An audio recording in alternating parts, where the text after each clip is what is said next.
తాకట్టులో ఉన్న బంగారం అమ్మాలనుకునే వారి ఇన్ఫర్మేషన్ ఇస్తే దాని వాల్యుయేషన్ బట్టి మీకు కమిషన్ కూడా ఇస్తుంది గోల్డ్ హబ్. హాయ్ హలో నమస్తే, వెల్కమ్ టు అవర్ ఛానల్ మనం టీవీ. నేను మీ శాన్వి. ఈ రోజు మనతో పాటు మన స్టూడియోలో ఉన్నారు చలసాని శ్రీనివాస్ గారు.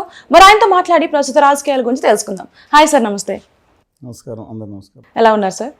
పర్వాలేదండి. మన భీమంలో హీరో కృష్ణ గారి విగ్రహావిష్కరణ వెళ్ళొచ్చాం. అక్కడి నుంచి మిగతా సమావేశాలని అంతా అక్కడ ప్రాంతాల్లో పాల్గొని నడుస్తూనే ఉంది. ఆంధ్రప్రదేశ్ హక్కుల కోసం, ఆత్మగౌరవం కోసం జరిగే పోరాటం. విశాఖపట్నంలో కూడా రేపు సభ ఉంది. విశాఖ ఉక్కు కర్మాగారం కోసం అక్కడ కార్మికులు చేస్తున్న పోరాటం మీద ఒక సభ కూడా రేపు జరుగుతుంది. సో ఇప్పుడు చూసుకుంటే ఏపీలో పిఠాపురం నుంచి రావు గోపాల్ వర్మ గారు పోటీ చేయబోతున్నారు అని వార్తలు వస్తున్నాయి. మరి ఇలా చూసుకుంటే రావు గోపాల్ వర్మ గారు వర్సెస్ పవన్ కళ్యాణ్ గారు అనేది కనిపిస్తుంది. మరి దీనికి మీరేం చెప్తారు? రావు గోపాల్ గారు పోటీ చేయడం నాకు అర్థం కాలేదు. ఏమో అది కూడా సినిమా పబ్లిసిటీ స్టంట్ అని అనుకుంటున్నాను. ఓకే, ఆయన పోటీ చేస్తే వాళ్ళ వరకు ఓటక్కు అక్కడ ఉందని అనుకుంటలేదు. ఓటక్కు తీసుకోవచ్చు అంట కూడా. ఒక ప్రత్యేక పరిస్థితుల్లో ఆయన ఈ నోటిఫికేషన్ వచ్చే ముందు వరకు అప్లై చేసి తీసుకోవచ్చు అన్నారు. సరే, గవర్నమెంట్ వాళ్ళు ఉంది కాబట్టి ఇవ్వచ్చు. కానీ అక్కడ వరం గారని ఒరిజినల్ వరం గారు ఒక అన్నారు. ఓకే, ఆయన ఒకప్పుడు రియల్ హీరో, ఇండిపెండెంట్గా నెగ్గిన వ్యక్తి పిఠాపురంలో. అందువల్ల నా అభిప్రాయం ప్రకారం ఆయన అక్కడ పోటీ చేయాలంటే బహుళమైన మద్దతు లభించకపోవచ్చు. కళ్యాణ్ గారి మీద వంగా గీత గారు పోటీ చేస్తున్నారు. అక్కడ వరం గారు కూడా పవర్ఫుల్ క్యాండిడేట్ ఉన్నారు తెలుగుదేశం పార్టీ నుంచి. అందుకని లెటర్స్ వెయిట్ అండ్ చేయండి. ఇది కొంచెం హడావుడి కోసం అనుకుంటున్నాను. ఒకవేళ మామూలుగా పోటీ చేసినా కళ్యాణ్ బాబు గారు నెగ్గే అవకాశం ఉంటుంది. వర్మ గారు హడావుడి చేస్తానికి ఉపయోగపడతారు. అదే వర్మ గారు అక్కడ పోటీ చేస్తే గట్టి పోటీ ఇచ్చే అవకాశం ఉంది. ఒకవేళ వైకాపా వరం గారిని తీసుకుని పోటీ చేస్తే వంగ గీత గారితో సహా ముద్రగడ గారు అందరూ నిలబడి అక్కడ పనిచేస్తే, లేదా ముద్రగడ గారు పోటీ చేస్తే అక్కడ కొంత ఫైట్ ఉండే అవకాశం ఉంది.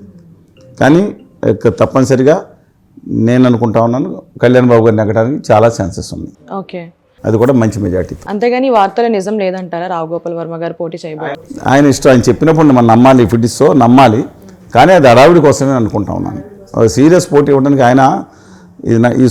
ఆయన రాత్రి మొగలు తిరగాలి, అక్కడ కూర్చోవాలి, సమస్య ఉండాలి. రేపు ఎమ్మెల్యే అయితే అంటే కళ్యాణ్ బాబు గారు ఉంటారో లేదని కాదు, ఆయనకు ఒక వ్యవస్థ ఉంది. ఒకటి తెలియదు, ఈయన వైఎస్ఆర్సీపీ నుంచి చేస్తారో కూడా తెలియదు. అది ఆయన సినిమా ఏదో చేశారు, వ్యూహం చూశానండి. వ్యూహం చూశాను. పాత సంఘటనలు సరే, కళ్యాణ్ బాబు గారిని మంచిగాను, చంద్రబాబు నాయుడు గారిని మొత్తం ఇదంతా దుర్మార్గం క్రియేట్ ఆడించేవాడు ఆయన కానీ ఆయన చూపించారు. సినిమా ఆయన ఇష్టం, సినిమా చూడాలి. కొంత అతిశయక్తులు ఉండొచ్చు, కొంత వాస్తవాలు మిళితమై ఉండొచ్చు. అది ఆయన ఇష్టం. కానీ లెట్స్ వెయిట్ అండ్ సీ. ఎందుకు ఆయన మొత్తం రైట్ ఆఫ్ చేయడానికి నేను ఎవరిని? డెఫినెట్గా ఆయన ఇండిపెండెంట్గా పోటీ చేస్తే వైకాపా సపోర్ట్ చేయొచ్చు. ఆయన కూడా 70-80 ఓట్లు కూడా రావచ్చు. అందువల్ల మనం ఏం చేయాలి? సో ఒకవేళ పోటీ చేస్తే ప్రజలైతే సపోర్ట్ చేయొచ్చు అంటారు. వైసీపీ సపోర్ట్ చేస్తే ఆయన ఎన్ని ఓట్లు వస్తాయండి? 5,000 ఓట్లు కూడా ఎవరు సపోర్ట్ చేస్తారని 5,000 ఓట్లు కూడా రావు. అది ఎంటర్టైన్మెంట్గా తీసుకుంటారు, కానీ సీరియస్ పొలిటీషియన్గా ఎవరు తీసుకుంటారు? అంటే ఇద్దరు సినిమా వాళ్ళు, పవన్ కళ్యాణ్ గారు సినిమాల్లో నటించే వాళ్ళు. ఆయన హీరో అండి, కళ్యాణ్ బాబు గారు హీరో. వీరు కూడా బహుముఖ ప్రజ్ఞాశాలి, ఒక దర్శకుడిగా మాత్రం ఫేమస్.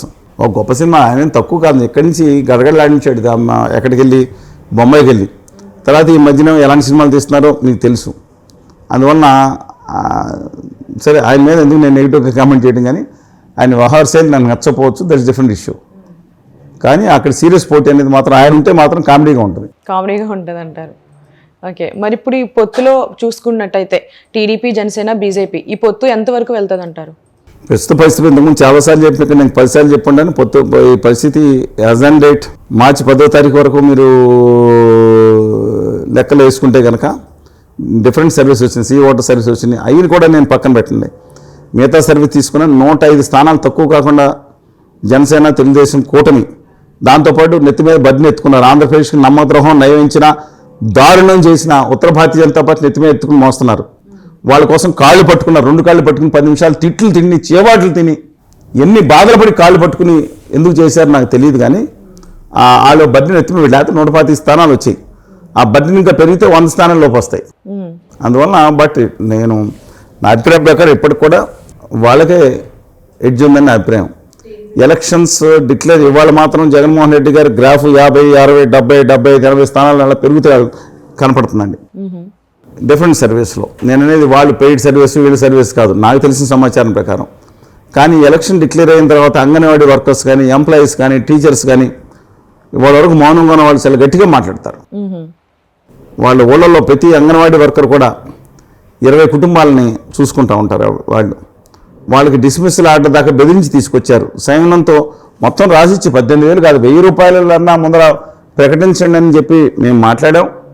వాళ్ళ తరఫున ప్రభుత్వంలో ఉన్న గౌరవ మంత్రివర్యులతో భరద్వాజ్ గారు, వివి లక్ష్మణ్ గారు, మేము కూడా మాట్లాడటం జరిగింది. చీఫ్ సెక్రటరీ గారితో లక్ష్మణ్ గారు మాట్లాడారు, జవహర్ రెడ్డి గారితో మాట్లాడటం జరిగింది. ఒక ప్రయత్నం చేశాం, కానీ అహంకారంతో చేసిన విధానాన్ని వాళ్ళు మర్చిపోలేరు. అందువలన వాళ్ళ రోజు వామపక్షాల ఉద్యమంలో యూటీఎఫ్ కానీ ఎస్టీవీ కానీ ఉంటే ఉపాధ్యాయులతో పెట్టుకున్నారు, లక్షలాది మంది ఉపాధ్యాయులతో పెట్టుకున్నారు. విస్ఫోటనం రావడం బట్టే గౌతమ్ సవాంగ్ గారి పదవి కూడా పోయింది. అందువల్ల ఇవన్నీ పరిగణన తీసుకుంటే ఎలక్షన్ డిక్లేర్ అయిన తర్వాత ఇంకా కొంచెం అడ్వాంటేజ్ మాత్రం తెలుగుదేశం, జనసేన, ఆ దిక్కుమాల ఉత్తర భారతీయ జనతా పార్టీతో కలిపిన కూటమితో అడ్వాంటేజ్ ఉంటుంది. కానీ ఒకటి జగన్మోహన్ రెడ్డి గారు అనుకూలంగా పనిచేయవచ్చు.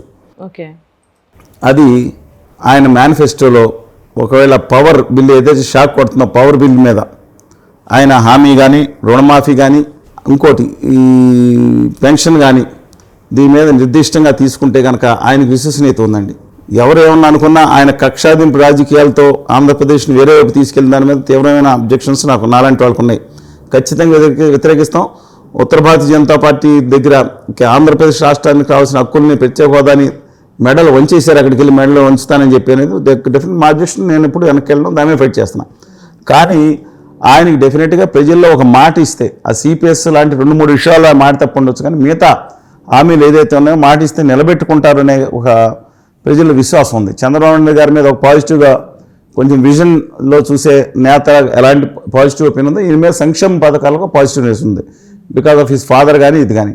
అందువల్ల అది ఇస్తే మాత్రం టఫ్ కాంపిటీషన్ అయ్యే అవకాశం ఉంది. మరి ఇంతవరకు మన పద్ధతి ఇప్పుడు సిద్ధం సభలో ప్రకటిస్తున్నారు, ఇంతవరకు ప్రకటించలేదు. మరి ఆ సిద్ధం సభ్యులకి ప్రజలు ఎలా రియాక్ట్ అవుతున్నారంటారు?